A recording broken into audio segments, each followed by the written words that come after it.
നമസ്കാരം. മനുഷ്യൻ്റെ ജീവിതം എന്ന് പറയുന്നത് സുഖങ്ങളും ദുഃഖങ്ങളും അതേപോലെ സന്തോഷങ്ങളും ഒക്കെ ഒരു സമ്മിശ്രമായ ജീവിതമാണ്. പലപ്പോഴും ദുഃഖങ്ങളും ദുരിതങ്ങളുമൊക്കെ ഉണ്ടാകുമ്പോൾ അതിന് ശാശ്വതമായ ഒരു പരിഹാരം നമ്മൾ കണ്ടെത്തുന്നത് ജ്യോതിഷത്തിലാണ്. ഞാനും അങ്ങനെ ഒരു പ്രതിസന്ധിയിലാണ്. ജീവിതത്തിലെ കുറേ പ്രതിസന്ധി ഘട്ടങ്ങൾ എനിക്കിപ്പോൾ ഉണ്ടാകുന്നു. അപ്പോൾ ഞാനിങ്ങനെ ആലോചിച്ചു, പലരോടും ചോദിച്ചു, അതിനൊരു കറക്റ്റായിട്ട് മറുപടി തരാൻ പറ്റുന്ന, ജ്യോതിഷത്തിലൂടെ കാര്യങ്ങൾ പറഞ്ഞു തരാൻ പറ്റുന്ന ആരുണ്ട് എന്ന്.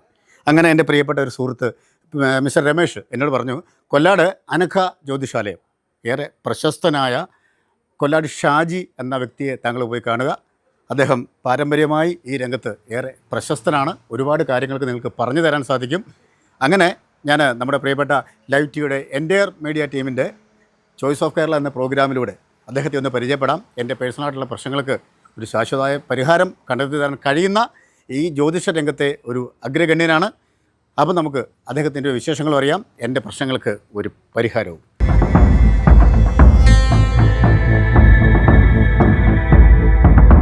അക്ഷരനഗരിയായ കോട്ടയത്ത് നിന്നും 5 കിലോമീറ്റർ ദൂരത്ത് കൊല്ലാട് എന്ന സ്ഥലത്ത് പതിറ്റാണ്ടുകളുടെ സേവന പാരമ്പര്യവും ഗുരുകാരണവന്മാരുടെ അനുഗ്രഹത്താലും ജ്യോതിഷ രംഗത്ത് തനത് വ്യക്തിമുദ്ര പതിപ്പിച്ച് കൃത്യമായി പ്രവചനം നടത്തുന്ന കൊല്ലാട് ഷാജി പണിക്കർ ജ്യോതിഷ രംഗത്ത് ഏറെ പ്രശസ്തനാണ്. ഇദ്ദേഹത്തിൻ്റെ ഏറ്റവും വലിയ പ്രത്യേകത, എല്ലാ ദിവസവും 2 മണിക്ക് ശേഷം 4 മണി വരെ ബുക്ക് ചെയ്യുന്നവരിൽ നിന്ന് 2 പേർക്ക് ദക്ഷിണ പോലും വാങ്ങാതെ പരിഹാരങ്ങൾ നിർദ്ദേശിക്കുന്നു. കുടുംബ പ്രശ്നങ്ങൾ, ബിസിനസ് പ്രശ്നങ്ങൾ, വിവാഹ തടസ്സങ്ങൾ, പുനർവിവാഹ ആലോചനാ തടസ്സങ്ങൾ, ജോലി സംബന്ധമായ പ്രശ്നങ്ങൾ, വിദേശയാത്രാ തടസ്സങ്ങൾ, ശത്രുഭയം, രോഗം മൂലമുള്ള പ്രതിസന്ധികൾ, സമയദോഷം, മറ്റ് എന്ത് പ്രതിസന്ധികളും ആവട്ടെ, ജ്യോതിഷത്തിലൂടെ അതിന് ശാശ്വതമായ പ്രതിവിധി ഇവിടെ നിന്നും നമുക്ക് ലഭിക്കുന്നു. അപ്പോൾ ഞാൻ തുടക്കത്തിലെ പറഞ്ഞ ആ മാന്യ വ്യക്തി കൊല്ലാട് ഷാജി എന്ന ജ്യോതിഷൻ ഇദ്ദേഹമാണ്. ക്യാമറ ഓണാകുന്നതിന് മുമ്പ് കുറേ കാര്യങ്ങൾ അദ്ദേഹം എൻ്റെ പേഴ്സണലി കാര്യങ്ങൾ എനിക്ക് പറഞ്ഞു തന്നു. അത് 100% സത്യസന്ധമാണ്. കാര്യം ഞാൻ അദ്ദേഹത്തെ ആദ്യമായി കാണുകയാണ്, ഒരു പരസ്യത്തിന് വേണ്ടി പറഞ്ഞതല്ല. എൻ്റെ പ്രശ്നങ്ങളും പ്രതിസന്ധികളും ഒക്കെ എൻ്റെ പരിഹാരമൊക്കെ അദ്ദേഹം പറഞ്ഞു തന്നു. അപ്പോൾ അങ്ങനെ ഒരുപാട് കാര്യങ്ങൾ ആളുകൾക്ക് സംശയം വരും. നിങ്ങൾക്ക് അത് പറഞ്ഞു തരാൻ വേണ്ടിയാണ് ഈ ചാനലിലൂടെ ഞാൻ വന്നിരിക്കുന്നത്. അദ്ദേഹത്തെ ഈ പ്രോഗ്രാമിലേക്ക് സ്വാഗതം ചെയ്യാം. നമസ്കാരം. നമസ്കാരം. ശരിക്കും ജ്യോതിഷി എന്ന് പറയുന്നൊരു സത്യദർശിയായിരിക്കണം. അതെനിക്ക് 100% ബോധ്യമായി. ഒരുപാട് പേരെ ഞാൻ കണ്ടിട്ടുണ്ടെങ്കിലും താങ്കൾ എന്നെ ആദ്യമായി കാണുന്നു പറഞ്ഞ കാര്യങ്ങൾ 101% സത്യമാണ്. എന്തുകൊണ്ടാണ് അങ്ങനെ സത്യദർശിയായിരിക്കണം എന്ന് പറയുന്നത്? സത്യദർശി എന്ന് പറയുന്നത്, നമ്മൾ ഓരോ മതത്തിലും, പ്രത്യേകിച്ച് ഹിന്ദു മതത്തിൽ നമ്മൾ പറയുമ്പോൾ, ഓരോ ജാതീയമായിട്ടുള്ള തൊഴിലുകൾ നമ്മൾ നിർദ്ദേശിക്കപ്പെട്ടിട്ടുണ്ട്. അതിൽ ഞാൻ ഗണക സമുദായത്തിൽ, അല്ലെങ്കിൽ കണിയാൻ അല്ലെങ്കിൽ പണിക്കർ എന്ന് പറയുന്നത് ഞങ്ങൾ ഈ സമുദായത്തിൽപ്പെട്ടയാളാണ്. പരമ്പരാഗതമായിട്ട് തീർച്ചയായിട്ടും ഞങ്ങളുടെ അച്ഛൻ, വല്യച്ഛൻ മുതലായിട്ടുള്ള അമ്മയുടെ അച്ഛനോ അല്ലെങ്കിൽ എൻ്റെ അച്ഛൻ്റെ അച്ഛനോ ഇങ്ങനെയുള്ള എല്ലാ ആൾക്കാരും ഈ ജ്യോതിഷം ചെയ്ത് വന്ന്, അതുകൊണ്ട് ഞങ്ങൾ ഭക്ഷണം കഴിച്ച് ജീവിക്കുന്ന ഒരു വിഭാഗത്തിൽപ്പെട്ടവരാണ്.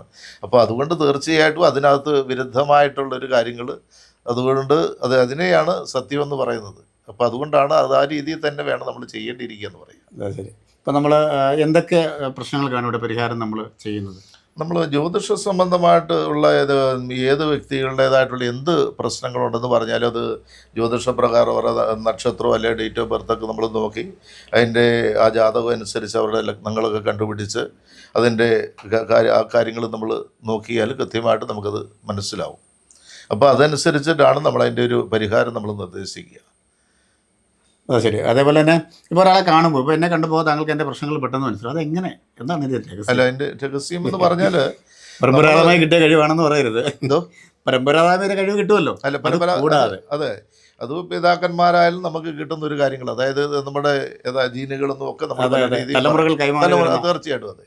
പക്ഷേ എങ്കിൽ പോലും അത് നമ്മൾ ഈ ഗ്രഹങ്ങളുടെ ഒരു അവസ്ഥയനുസരിച്ച് നമ്മളെപ്പോഴും പറയുമ്പോൾ ഈ നവഗ്രഹങ്ങളെ കേന്ദ്രീകരിച്ച് നമ്മൾ ചിന്തിക്കപ്പെടുമ്പോഴത്തേക്കും നമുക്ക് കൃത്യമായിട്ടത് ബോധ്യപ്പെടും. അത് ശരി. ബോധ്യപ്പെടുമെന്ന് പറഞ്ഞു കഴിഞ്ഞാൽ നമ്മുടെ ഉപാസനയാണ് ഇതിൻ്റെയൊക്കെ ഏറ്റവും ഒരു പരമപ്രധാനമായിട്ടുള്ളൊരു കാര്യം എന്ന് വിശ്വസിക്കുന്ന ഒരാളും കൂടിയാണ്. നമ്മൾ ജാതീയമാണെന്ന് പറഞ്ഞപ്പോൾ ഇത് ജാതീയമായിട്ട് പല എല്ലാ വിഭാഗം ആളുകളും അത് വിശ്വസിക്കാറുണ്ടല്ലോ. ഉണ്ട്. പല ആൾക്കാരും ജ്യോതിഷം ചെയ്യുന്ന ആൾക്കാരുണ്ട്. ഇന്നിപ്പം പല സമുദായത്തിൽപ്പെട്ട ആൾക്കാർ ചെയ്യുന്നുണ്ട്. എങ്കിൽ കൂടെ ഞങ്ങൾക്കത്, ഞങ്ങളും അതിൽ ചെയ്യുന്നു. എങ്കിൽ കൂടെ പൊതുവിൽ കൃത്യതയായിട്ടുള്ള ഒരു അവസ്ഥാവിശേഷം നമുക്ക് ഉണ്ടാകണമെങ്കിൽ ഒരു വാസന നമുക്ക് ആവശ്യമാണ്. ശരി, അതാണ് അതിൻ്റെ ഒരു പ്രധാനമായിട്ടുള്ള കാര്യം. അപ്പം നമുക്ക് ഈ ജ്യോതിഷത്തെ സംബന്ധിച്ച് പറയുമ്പോൾ നമ്മളെക്കാലം നമ്മൾ മരണം വരെ പഠനം നടത്തിയാലും ജ്യോതിഷത്തിന് അതൊരു പൂർണ്ണത ഒരിക്കലും വന്ന് ചേരത്തില്ല. അഗാധമായ ഒരു മേഖലയാണ്. തീർച്ചയായിട്ടും സംഗീതം പോലെ തന്നെയുള്ളൊരു മേഖലയാണ്. അലകടലാണെന്ന് പറയുന്നത്. അലകടൽ തീർച്ചയായിട്ടും. അതുപോലെ നമ്മൾ എവിടെയൊക്കെയാണ് താങ്കളുടെ സേവനം കേരളത്തിന് പുറത്തുമൊക്കെ ചെയ്യുന്നത്? കേരളത്തിന് പുറത്ത് ഇന്ത്യയിലുള്ള പല സ്റ്റേറ്റുകളിലും നമ്മൾ പോകാറുണ്ട്. പല ആൾക്കാർ നമ്മളെ വന്ന് കാണാറുണ്ട്. അതേപോലെ തന്നെ വിദേശത്തുള്ള ആൾക്കാരുമൊക്കെ ഈ ഫോൺ മുഖേനയൊക്കെ നമ്മളുമായിട്ട് ബന്ധപ്പെടാറുണ്ട്. അതിന് നമ്മളിവിടെ നിന്ന് നമുക്കറിയാവുന്നതായിട്ട് അവർക്ക് അവിടെ ചെയ്യാൻ പറ്റുന്നതായിട്ടുള്ള ചില പ്രാർത്ഥനാ രീതികളും അതുപോലെ തന്നെ അനുഷ്ഠാനമായിട്ട് നമ്മൾ ചെയ്യപ്പെടേണ്ട ചില പ്രാർത്ഥനകളൊക്കെ നമ്മൾ പറഞ്ഞു കൊടുക്കുകയും കാര്യങ്ങളൊക്കെ ചെയ്യണം. അതുകൊണ്ട് അവർക്കൊരു നിവൃത്തി വന്ന് ചേരാറുണ്ട് പലർക്കും. ഇവിടെ നിന്ന് നമ്മൾ ആളുകൾക്ക് എന്തൊക്കെ പ്രശ്നങ്ങൾക്കുള്ള പരിഹാരമാണ് ഈ ജ്യോതിഷത്തിലൂടെ കണ്ടെത്തി കൊടുക്കുന്നത്? ജ്യോതിഷത്തിൽ നമുക്കൊരു വ്യക്തിയെ കേന്ദ്രീകരിച്ച് നമുക്ക് എന്തെല്ലാം കാര്യങ്ങൾ അവൻ്റെ ജീവിതത്തിൽ ഉണ്ടോ ആ വിഷയങ്ങളെല്ലാം നമുക്ക് ജ്യോതിഷപ്രകാരമാണ് ശരിക്കും പറഞ്ഞാൽ ഒരു വ്യക്തിയെപ്പറ്റി നമ്മൾ പറയുന്നത്.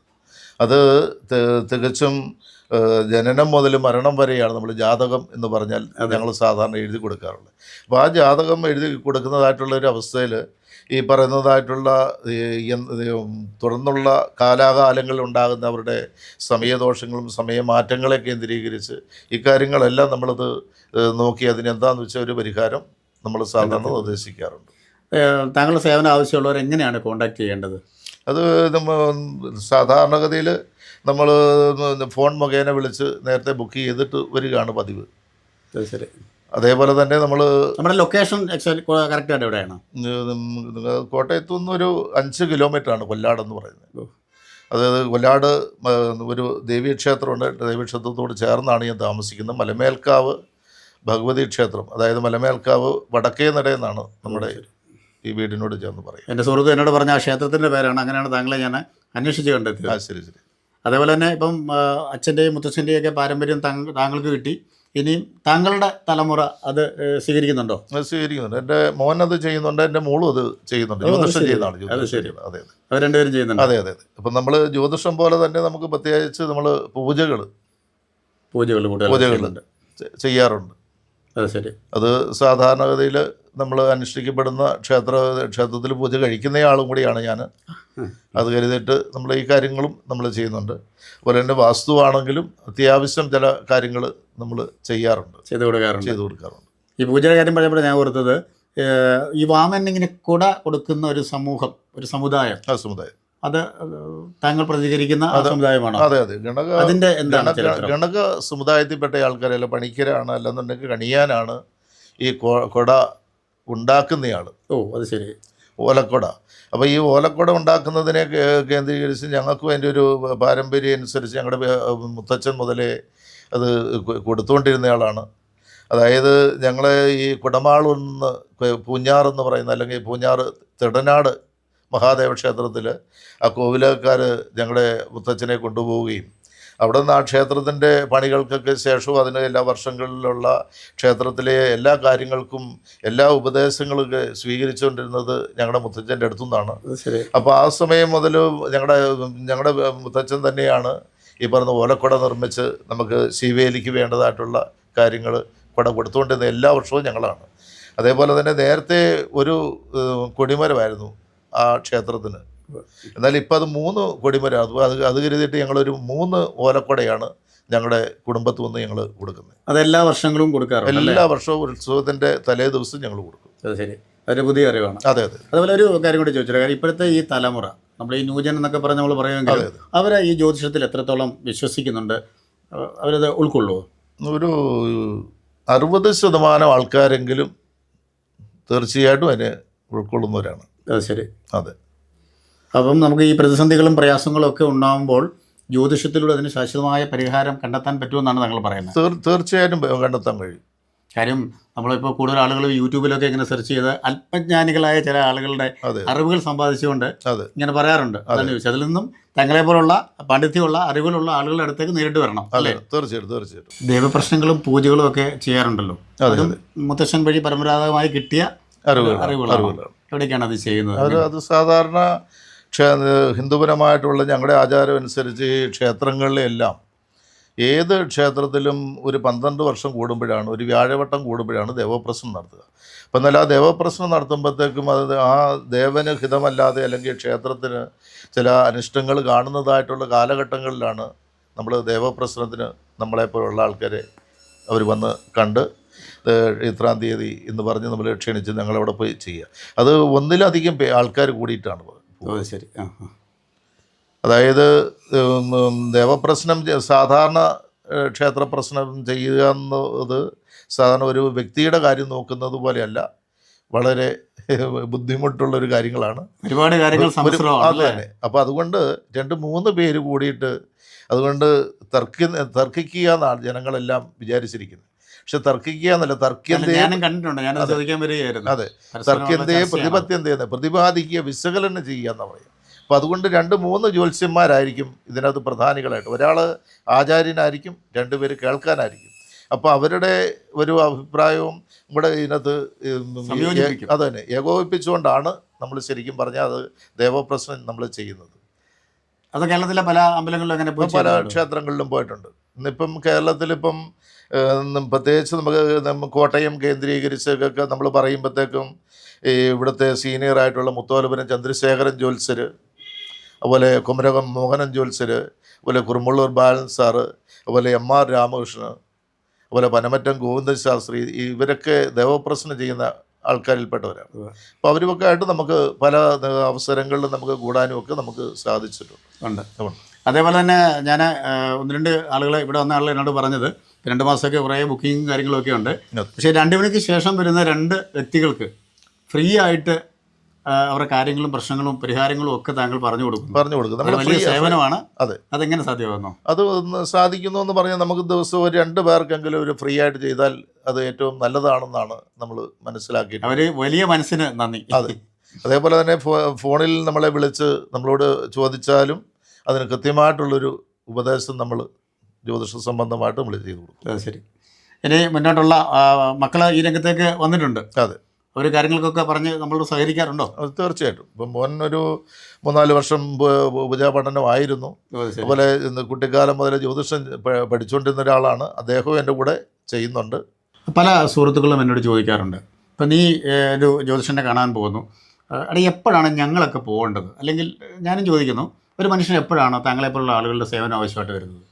നമുക്ക് നമ്മുടെ ഭവനത്തിൽ ഒരു ദൈവാധീനക്കുറവ് അല്ലെങ്കിൽ നമ്മുടേതായിട്ടുള്ള കാര്യങ്ങൾക്കൊക്കെ ഒരു മന്ദത വരുന്നതായിട്ടുള്ള സമയങ്ങളിൽ തീർച്ചയായിട്ടും നമുക്കൊരു ഉത്തമനായിട്ടുള്ളൊരു ജ്യോത്സ്യരെ കാണണം. അത് പ്രത്യേകിച്ചും എൻ്റെ ഒരു അഭിപ്രായത്തിൽ അത് പാരമ്പര്യമുള്ളതായിട്ടുള്ള ഒരു വ്യക്തികളെ തന്നെ കാണുന്നതാണ് ഏറ്റവും നല്ലത്. കാരണം ഞാനും വന്നത്. അതെ, അപ്പോൾ അനേകം ആൾക്കാർ ഇപ്പോൾ ഈ ജ്യോതിഷം ചെയ്യുന്നുണ്ട്. പക്ഷേ എങ്കിൽ പോലും തന്നെ ഇത് പാരമ്പര്യമായിട്ട് ചെയ്യുന്ന ആൾക്കാർ കാണുന്നുണ്ടെങ്കിൽ അതിന് കൃത്യമായിട്ടുള്ളൊരു കാര്യങ്ങൾ നമുക്കത് അവരോട് പറഞ്ഞ് ബോധ്യപ്പെടുത്താൻ നമുക്ക് സാധിക്കും. അതിന് അങ്ങനെ ഒരു അവസ്ഥാവിശേഷം ഉണ്ടാകുമ്പോൾ നമ്മുടെ സമയദോഷങ്ങളും ഉണ്ടാവാം, അല്ലെങ്കിൽ മനുഷ്യരിൽ പരസ്പരം അഭിപ്രായ വ്യത്യാസങ്ങൾ കൊണ്ട് ചില നെഗറ്റീവായിട്ടുള്ള ചില എനർജികൾ ഇവിടെ വന്ന് ബാധിക്കാം.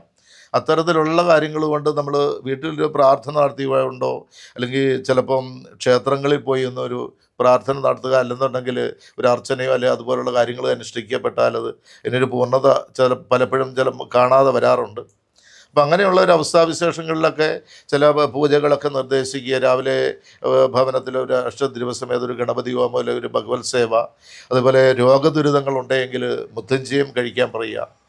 അതുപോലെ തന്നെ നമുക്ക് എല്ലാ കാര്യങ്ങളും നമുക്ക് തടസ്സമായി വരുന്നൊരു സ്ഥിതി ഉണ്ടെങ്കിൽ സുദർശന ഹോമോ അല്ലെ അതുപോലെ അഘോര അതുപോലെയുള്ള പൂജകളൊക്കെ കഴിക്കാൻ പറയുക.